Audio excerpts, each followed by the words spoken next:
If you guys need any cards, packs, sleeves, anything of that nature, shop on TCG Player using my affiliate link in the description. What's good, YouTube? Welcome back. This is going to be episode 2 of my new series that I'm going to tentatively title, What Are They Cooking? The series where I take a break from creating my own jank decks and showcase some of yours. If you would like to submit a replay to this series, you can do so in my Discord server, which will be linked below. Just go to the replay review channel and post in there, and hopefully I will include your replay in the video. It doesn't have to be of a jank deck, and not all of these will be, but so long as we get a good volume of jank in there, because we all know that's what I'm about. So today we have 5 different replays to be going over. I haven't watched them all yet, but I have glanced at some of them, and it seems like there's some pretty cool stuff. I just like to note, people keep asking me for like the deck lists, and I don't have those. I'm just asking for replays. I'm not having everyone send me like 2 sets of deck lists to go with every replay that they post. So I apologize for that. If there's a deck that's particularly interesting, like the Dark Creator one, for example, I'll try to build it and play it on the channel maybe, but I'm not going to be showcasing every deck list at the end of the video. But yeah, let's just get into it. Let's start watching some replays. Since last episode was a big hit, hopefully this one will be as well. Hopefully we'll see some cool stuff. And already right off the bat here, we got one of these Twilight plant decks versus, I think this is the like Dark Gaia Norleras thing that James Ark had been building, if I remember correctly. It's a super cool list. I never really got to showcase it on the channel at all. Kind of just slipped under my radar, but you know what? We're going to be looking at it today, see what it can do. So, opening a kind of awkward hand with double Greffer, double Pock. You could have just sent Norleras and done it, but obviously there's no reason to do that because you have no setup whatsoever. It's just like turns the game into a top-decking war, essentially. We're just going to send Gardna to try and keep the Greffer alive for a turn so that we can use it again next turn, and then we could hopefully do something with the Phantom. I'm not exactly sure. Opponent's just setting 5. Alright, Foolish going to be used now just to send Plague. We're using the Greffer. Kind of going sort of neg here, but a lot of the cards in our hand are worthless. So we're going to summon the Pock and copy the Norleras, and none of these 5 back row actually interact with this whatsoever. None of them do. And the opponent just scoops. They just scoop for this, they get hand ripped. That's insane. That's insane. There was no reason to scoop there. They didn't have like any crazy graveyard setup. Yeah, it sucks losing all your stuff, but like, I feel like that was still a playable game. That was probably a salt scoop right there. Just because they're not able to stop the Phantom from wiping out the whole field. So I guess we're going to game number 2. We could see I don't know what this deck list is. It looks like they got the hero package in there as well. Hopefully we get to see more of it in this video. So we go in for the Stratos. Stratos gets Prisma. I see. So you can get like Prisma. You could also get an 8 for trade-in maybe. I think it probably plays trade-in. Does it play Dark Creator? If it plays Dark Creator and it plays Norleras, it should play Trade-In. So we're just going to be using Brain Control here in a really strange way, actually. Oh, no, they can... Yeah, I thought they'd normal summon to this turn, but they have not, so they can just go Valley, banish the Stratos. That's decent. Warrior Lady is, like, probably a fine out, too, but maybe they just wanted to dig for DD Crow so they don't get their whole field wiped, but there's going to be a Decree, and that's 3 trap cards that are just doing nothing. Crow. Why did they crow? That was a really weird crow. Really weird crow by the opponent there. You should just wait for them to use Dark Calling. I don't think they were going to use Dark Calling, but if they were, you should just wait and then crow after that to try to fizzle it. Okay, this is, we're just like fully on the Chaos Plant strategy here. We're with Dim Alks and stuff too. Opponent making Brionac just to get rid of the Decree so that they can have access to their trap cards. Actually, probably a pretty smart move. So we're going to Phantom copy Prisma and then use the Prisma to copy something else. I see, big brain. So we're going to send Granmole. We could go for a Dark Calling, but we're not going to do that yet. We're just going to set the Decree, set the Dark Calling. Putting all of our cards just onto the field. The rest of this is bricks. Opponent's just going to summon a Warrior Lady attack. They know they got this Judgment down there, so they can kind of stop a lot. They're going to Judgment the Decree. I guess it's kind of a use it or lose it situation, but at the same time, you're going down super low on life points, and this sets up the Dark Calling, which could potentially just kill you, whereas, like, you were just fine if you didn't Judgment, I think. You're on, like, what, 65 life? I think there's a pretty good argument to not Judgment that Decree, actually. It's like, they go for Dark Gaia, but it gets bottomless, and they scoop it up anyway, so it just didn't matter. It just didn't matter. But if they had some other form spell trap removal, they'd have just, like, won right there, right? They'd have had, like, a 35 Dark Gaia, and then hit over the token for game. So that is something to be scared of. So they definitely are on trade, and they're also on Dark Eruption. That is a hell of a tech right there. It can add back the Phantom of Chaos, so it gives you, like, some wacky way of searching it, I guess, with Dark Grepher into Dark Eruption or something. We're going to go trade in pitch Norleras, and this is looking like a pretty good hand. We got the Dark Creator, we got Grepher, we got Plague Spreader. We also have Dark Calling for later. We're actually going to set Plague. That's interesting. I think I would have just held it, because, like, it's something you could pitch for the Grepher at least. And now it just gets run over. That doesn't feel great. We draw into Gores right after we set our bluff Dark Calling. I mean, that's just how it always is with Gores, right? So we're going to go pitch the Dark Creator, send probably... Wait, what? Oh, they specialed. Okay, they specialed it so they could normal summon this Phantom later. Then they try to flip up Dark Calling with no rocks. Oh, wait, what? Oh, they made it Malicious Fiend. Oh, okay. I didn't see that. Yeah, they actually can make that card. That's funny. But it just gets bottomless, so not great. Gonna hit over the Dim-Alk. That's gonna eat a Mirror Force. Now you just go Dark Eruption, add back the Phantom of Chaos. But there's a Crow. Oh, man, that's devastating. That is devastating. Yeah, I don't know what you got to do here. I mean, they should have waited for them to, like, summon Phantom target the Norleras, but they just draw Mind Crutch. That's going to be it. The Plant, Chaos, Twilight deck going to take that match, I think. Is there another match? Is that what's going on here? We can watch the other match. I mean, so long as it's not, like, 5 matches in one replay, it's probably fine. Stratos...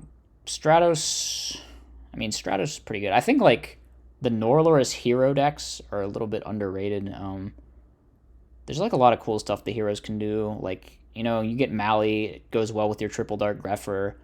Then you can also search, like, Plasma, which is an 8 for trade-in, and, like, a decent Phantom copy. I definitely think there is something to the Norleras builds that use hero stuff. I had a build that used Miracle Fusion that I thought was pretty solid. I don't know if it's better than the Vayu one, though. Anyway, the opponent is going to go for a Heavy Storm into Chain Return, but they're kind of getting super low here, and there's still 5 cards in hand, including a Dark Calling that they could set up with this Prisma at any time. So we're just going to summon Titanial, set a Bottomless, alright. Well, I guess they could have Bottomless that Prisma to stop them from setting up the Dark Calling, but it's probably just better to hold Bottomless for the Dark Calling, which is what they do. Now we're going to special out Dark Grepher, pitch, send Plague, and this is looking pretty scary. They can out both of the monsters here. Take the Gale, very smart. Now they can have the Titanial, and then they could Synchro off in main 2, or they could not, but that's just going to be the end. So pretty sick play by the Dark Gaia deck there. Game number 2, what on earth? Thunder King Macro? Is this some kind of stun deck? We're just going to poke with Mole. What happened there? Okay. Yeah, they tried to, like, bounce with the Mole. This is really weird. You probably... Whoa. Dude. Wait, what? Man just cheated. Did we see that? He's got 7 cards. What is going on in this match number 2? He's got 7 cards. Am I crazy? No, wait. He's got 7 cards, too. He must have passed a turn or something, right? Is that what happened? Like, he was going first and he passed turn 1, and then we... Okay, yeah. I'm just confused. I'm super confused and nobody cheated. My bad. My bad. It was weird because he, like, drew twice or something. And yeah. This is really boring. This is just hitting with Grand Wall every turn. Can this stop? Like, okay, we got D-Prison, but it doesn't do anything because there's a decree on the field. Someone's going to have to start discarding cards. Mind Control into just summon this Synchro for Brianak. Are we going to out the Decree again, though? Is that the play? All right, we're going to out the Decree. We're going to set the other one. No Cares, Heavy Storm. Gets owned by Heavy Storm. What could you say? All right, going for Dark Calling, which We could Crow. We probably should Crow. We don't know that he has this, right? He does Crow. So it's going to make them summon the Dark Calling by banishing both materials from the hand, which unfortunately they're still able to do. Let's see, what do we got in terms of plays? This Mark of the Rose is live. So what can we do with that?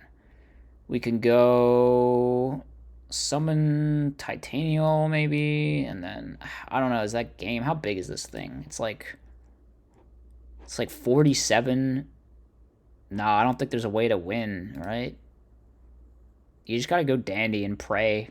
Yeah, I think that they made the right call there. They made the right call there. Just like wall behind Dandelion. Oh wait, it doesn't work because Dark Calling just switches. Dark Gaia just switches it to attack mode. Oh my god. Yeah, there was no right play. I don't think there was a way. I didn't see a way anyway. Man, this Thunder King was a bad side card, by the way. What does this do? Stop Stratos, I guess. But all right, that's gonna be the end of that one. I guess. You know, some questionable plays happening, but cool to see this Dark Gaia Norleras deck in action. I haven't really seen it before, so yeah. All right, next match. What do we got here? Pana versus Easy Dub. I think this was a... Hopefully the quality of play will be better in this one, because this was like some super high-rated ladder match or something. At least that's what Pana said when he posted it, I believe. So Pana is playing his iconic Dragon Virus deck, and right off the bat we got a Sark for Future Fusion. Opponent playing Lightsworn Amaryllis. You love to see it. They're on JD though, so definitely a very different build from what I had been going for with this. We're going to see End Phase Mill 3 not reviving the Amaryllis. Why? I don't know. Seems pretty obvious that you should revive the Amaryllis there. The Honest going to definitely help them out here. We go Plague into Brio. Oh, they want to summon JD now? I don't know. You could just, like, Goyo and take control of the... I don't know. This seemed kind of neggy. Kind of neggy for no reason. You're just, like, praying that you win next turn, right? I mean, the chances are good, but also you might not. So, I don't know. And as you can see here, the Exploder Dragon can just out this JD. So, are they going to have enough Brio bounces?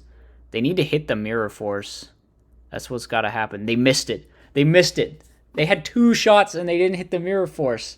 Now they're just going to burn with the Amaryllis, which comes back. So getting dangerously low to the Amaryllis here. But as you can see, Pana has the Prime Material Dragon in his hand, which if this hits the board, then the Amaryllis is just going to start healing Pana. Which is absolutely crazy as an interaction, by the way. And Titania's just going to have to crash. So this Amaryllis should be lethal. But we're just going to summon Prime Material Dragon. And that's going to be that, right? That's got to be the end of the game. Because they just heal up 800 points. Oh, man, we got DDV, we got EEV. Yeah, it's so over. It's so over. Pana wins game 1 off of some crazy shenanigans there with the opponent going all in on that JD and then just whiffing on the Mirror Force, unfortunately. But game 2, we got a solid opening for the Lightsworn player. Not able to get a plant engrave, though, so this Amaryllis isn't going to come down on turn 1. Let's see, we're summoning Fusilier, kind of like telegraphing skill drain here really hard by summoning this in attack mode, right? Because if they had a virus, they would just set it, right? In general, you would probably just set it. So hitting into a Dandy, hitting into another Dandy. Well, that's some tokens for Easy Dub. We're going to bring back Amaryllis and pass. Fortunately, Amaryllis works quite well under skill drain, and we have a massive Torrential but getting Judgmented. That being said, we got Judgment going off against the Burn deck, and the Magic Cylinder plus Amaryllis Burn is going to be lethal damage in game 2. Absolutely crazy. Absolutely crazy. All right, on to game number 3. I just realized both these players are on over 40, right? Oh, wait, Pana's not. But Easy Dub on 44. That's an interesting one. We're going to send everything, and getting that Prime Material into play is definitely scary. Sark going for DDV. I don't know. Probably like none of the viruses are that good in this matchup, right? Let's see that. This hand, though, for Easy Dub is kind of slow. It's not terrible, but Pana just opened Future Fusion. So it's like you need something really good going second into this. And Pana is just going off, and Easy Dub does not have it. We're going to bring out the Drago. We got the Drago and the Primat and double red med. This is just looking really bad. I don't know how you answer this. I do not know how you answer this. It's just like over, right? What could he possibly draw with Drago and Primat on board? Honest, but you don't have a light to summon. You can send Plague, and I don't know, he's trying to stack for Plague. Can't do that. There's a Drago on the board. That's just going to be the end of the game. So, Pana going to take it with his Dragon Virus deck. All right, next replay. What do we got? Riptide versus Quinning. I don't remember what match this is, so I'm going to be real. Oh my god, it's this one. We got Reptilians. I think this is like just pure Reptilians. There is like a Dandelion in there, but it's not the quick draw version. And then on the other end, we have Equip Spell, Power Tool, Cat, Turbo. This is a hell of a replay, right? One thing I noticed about this Reptilian deck is it seems like they're on like too many token generators relative to like, they play Vasky and they play Plasma and stuff, but it's still just like too many token generators and not enough like gas, you know, because they're playing like, I think they're playing like the Reptilian one, and then they're also playing Goat and Dandelion and all of that stuff. Searching a second Vasky here. I guess you do just have like multiple ways to summon Vasky, but then again, there can only be one Vasky on the board at the same time, of course. And taking a ton of damage to these Power Tool plus Gigantes beats. Of course, you play Gigantes in here so you can search DDR and then summon the cat back and do more shenanigans. All right, we got a Foolish for a Dandelion. Going to activate a creature swap, summon the Vasky. That's pretty cool, actually. You can give them a token with creature swap and then distribute it anyway because Vasky can contribute from anywhere on the field. So got to get rid of... No, you got to get rid of this Arcanite, right? I don't know. We're just going to like use the Vasky pop to get rid of Power Tool's Equip Spell, I guess? There's just no way to clear this Power Tool unless you use Vasky's effect on it, so I can kind of see that. We're going to ram the Gigantes, and now at this point we should hit over the Arcanite. All right, I actually think that turn was played pretty well. Setting the offerings, so we do have the offerings to chain here. They should have maybe Power Tool searched first, because now they're just getting no value. We draw Dad. Opponent top decks Pot of Avarice, which is a really good one. You always hate to be playing against like one of these cat or quick draw decks, and they just draw Avarice when they're in a bad spot, and suddenly the game feels evened out again. But they don't draw into anything that's actually live. We're just going to end phase Goat, summon out Vasky, start beating in. We have a creature swap and a Dad in our hand. This Dad needs two more darks in grave. So Airbell, I'm going to hit over the token. The board is clogged, but we can use creature swap. But we're not using creature swap. We're just going to Vasky pop. See, they are on Reptilian spawn as well, which is wild. So just like Vasky beatdown is actually just doing it right now. Probably we're going for Power Tool, but is that really all the equips we have left? We're just getting for Symbols of Duty. That's not going to do it. So the Reptilian deck going to take game number 1. Oh, we're also on Trade-In. We're also on Turbo Rocket? That's wild. Trade-In going to be used, discarding the Plasma. We've got a Snipe Hunter. There's just no way Snipe Hunter is optimal, right? I don't know. We're going to kill the set monster hidden, but the opponent going to make a Power Tool. What do you actually search? Like, we haven't accessed the cat yet. We just search a Falling Down, which doesn't really do anything because our Archfiend is gone. We could bring it back, I guess. Dandy just going to be creature swapped with the Power Tool. Unfortunately, we probably don't have any equip spells in our deck. So now the Falling Down is going to yoink the Power Tool back and use Power Tool's effect again after we DDR'd back the Archfiend thing, like I said. Then we just equip an Axe of Despair and hit over both of the tokens. All right, got to do something here. What do we do? Summon Phantom, go for Plasma, but there's going to be a Treacherous chained. And this is not looking too good. Soul Release being used, but like, I don't know. Soul Release is just probably not that good in this matchup, right? An opponent gets the DDR, so they're going to bring back that Airbellum, get a free rip. What do they hit? They hit the Turbo Rocket? No, they hit the Plasma, and we draw an Offerings. It doesn't do anything. Just going to scoop it up, go to the next game. So game number 3. This is a pretty wild matchup. Let's see what goes on here. We got to set Dandelion and pass. We're going to find a Grinder Golem, which we can use to summon Plasma. Plasma can then yoink the Grinder Golem to become 3450. hit into the set monster, which is unfortunately a spy. And I don't know how this cat deck actually outs the 3450 plasma.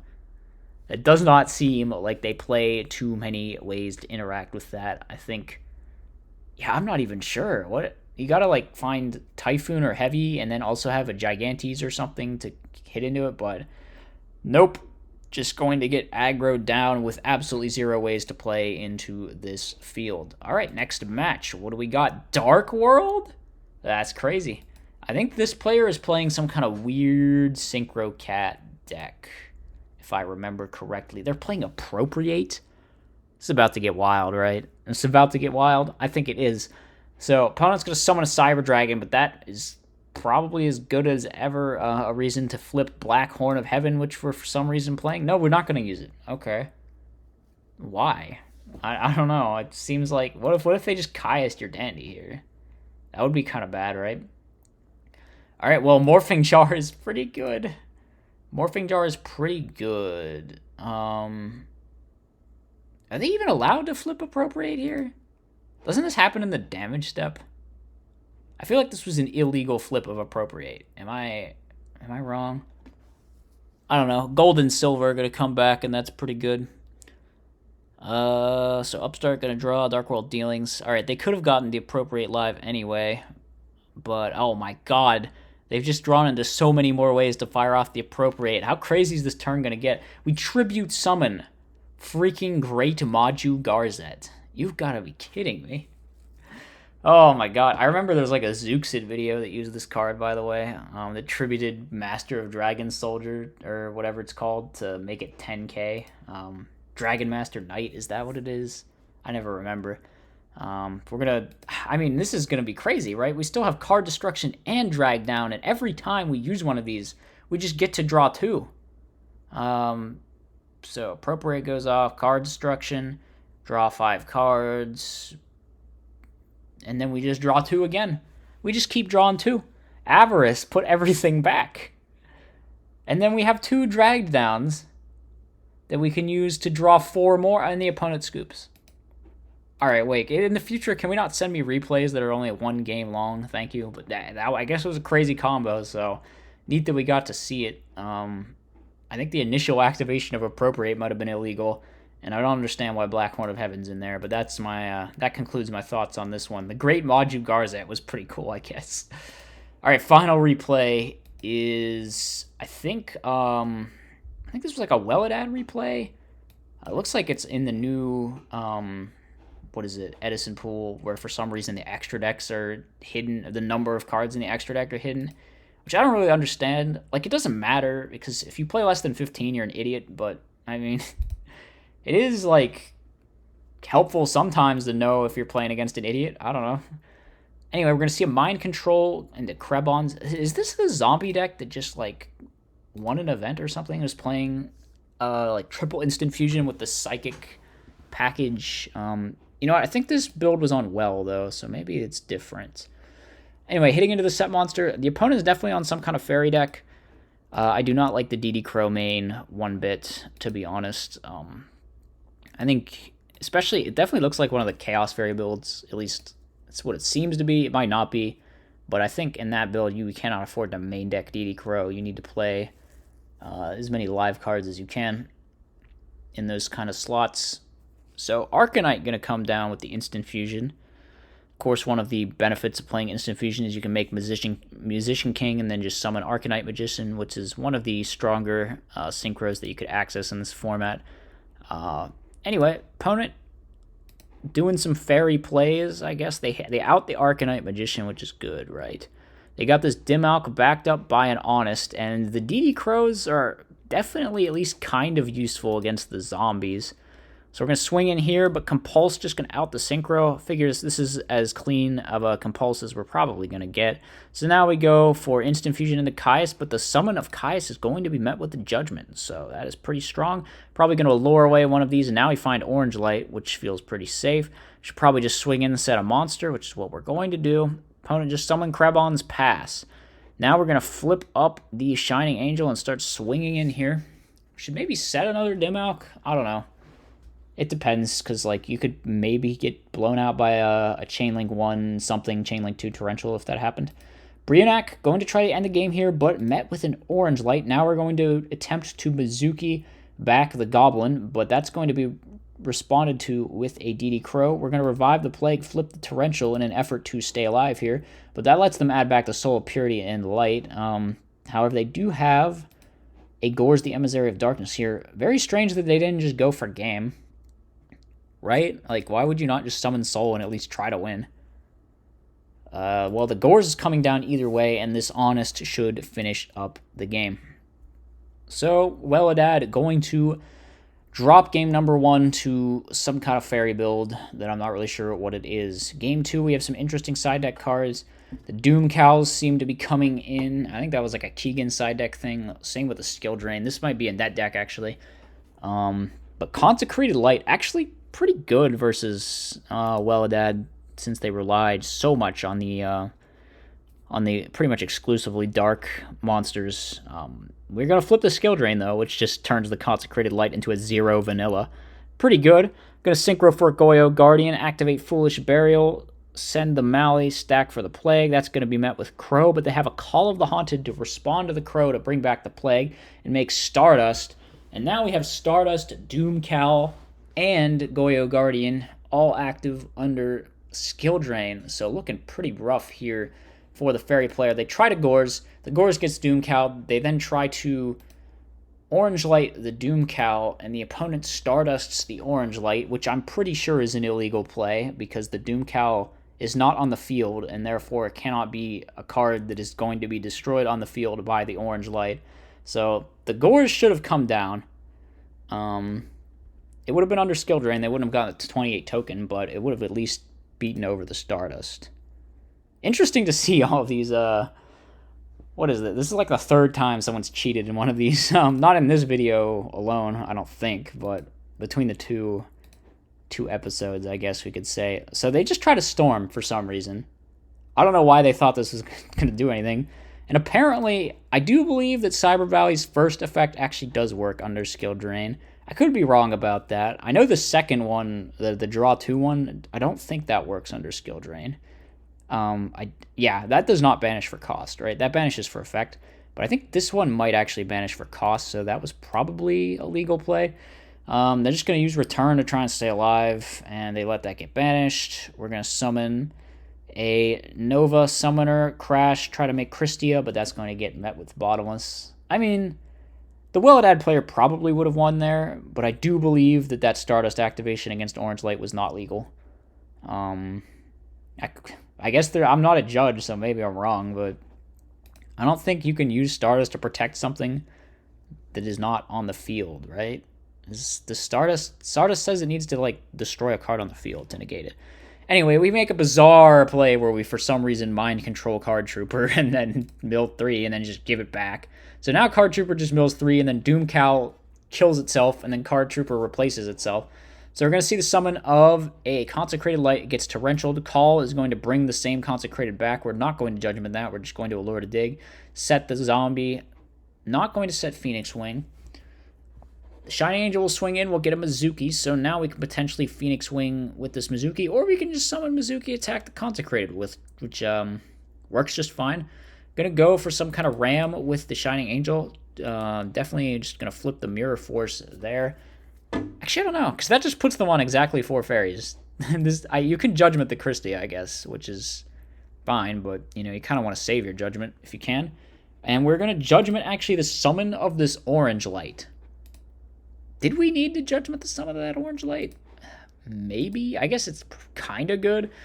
We don't really have access to Plague, so if they make a Synchro, we actually can't really do anything about it except for Phoenix Wing Wind Blast. Speaking of which, we got a Stratos to search out the Mally to set up that Phoenix Wing Wind Blast. Opponent's just going to drop Trag and then use Compulse to protect the Trag. Probably should have just waited and like drop Trag on the second attack and then use the Steel effect, take a beater and start hitting stuff. But instead, we're going to do it this way. We've got a Phoenix Wing being used on the Soul, but Compulse chained onto the Soul, putting it back to the hand. But we're not going to resummon it. We're just going to hope that this set Angel is enough. Now we're going to pitch Mally. How is How's the zombie player winning this game after that freaking mind control Doom Cal pass turn one? What is going on? I'm so confused. All right, we're gonna hit into the angel. We're gonna hit into the angel. The angel's gonna get Dimensional Alchemist. Are we out of recruiters? I gotta check the graveyard for a second here. There's what? There's gotta be some angels and some novas left in the deck. Why are we going straight into Dim Alch to add back Consecrated? This doesn't even do anything because there's a Stratos on the field. I am so lost. We're going to summon Consecrated and then summon the... Okay, I guess the plan is to hit over the Stratos and then just hope Consecrated carries us the whole way to victory, which it's not gonna. You know, we just bring back... How did they not see that they could just bring back the Mizuki and hit over? Alright, whatever, it's fine. We get another turn as the fairy player. We're going to summon another Dim Alch. That's pretty good. Why did we not hit over Mizuki? Like, we could just hit over Mizuki, right? I don't know. We're going to send Plague Spreader, and we're going to bring out the Mali, and we're going to activate Book of Life, and this should just be the end of the game. Should be the just extremely over, like, zombie full wombo combo, gonna make Dark End. No, we're not gonna make Dark End. So, actually, this wouldn't be game through Honest, but they don't have Honest, so it's all good. It's all good, and they are just dead to the onslaught of big Synchro monsters. That should be the end, and yeah, it is. Alright, well, people are really gonna stop cheating in my videos. It's happened both episodes. I mean, I guess it's, in a game this complex, kind of inevitable that someone will mess up some game state somewhere in some replay they send me, but still, you know, try to avoid that in the future. That's all I've got to say. This was a fun episode. There was a lot of cool decks. There was some competitive gameplay. There was some less competitive gameplay. Let me know what you thought in the comments section below. Be sure to thumbs up the video. I'll see you in the next one. Peace out. As always, be sure to like, comment, and subscribe. Furthermore, if you enjoy my content, you should think about becoming a channel member. You get access to tons of bonus content, and it's a great way to help support the channel.